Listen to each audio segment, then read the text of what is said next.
Draft Senate Iran legislation sets tough new U.S. terms for deal. Washington, Reuters. Draft legislation responding to U.S. President Donald Trump's refusal to certify the Iran nuclear deal would set tough new terms for the pact, including restoring sanctions if Iran tests a ballistic missile able to carry a warhead, or bars nuclear inspectors from any sites.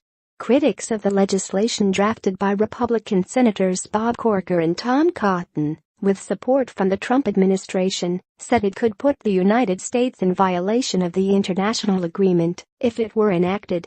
The draft, seen by Reuters on Tuesday, was in the works on October 13, when Trump announced he would not formally certify that Tehran was complying with the International Nuclear Pact and called on Congress to write legislation to toughen it. Since then, Corker has met with Senate Democratic colleagues, at least some of whom would have to back the legislation for it to pass. They have insisted that Washington work with European allies who co-signed the deal before making any changes. Britain, France, Germany and the European Union, which also signed the nuclear accord, as did Russia and China, warned that Trump's plan could cause a split with Washington and risked U.S. credibility abroad. Corker, chairman of the Senate Foreign Relations Committee, told Reuters last week that the Trump administration must work closely with European allies as it develops its new Iran policy. The draft legislation, a proposed amendment to the Iran Nuclear Agreement Review Act passed in 2015, broadens a required administration assessment on whether Iran is complying with the pact to add factors related to issues from trade to whether Iran is using commercial aircraft licensed by the United States for non-civil aviation purposes.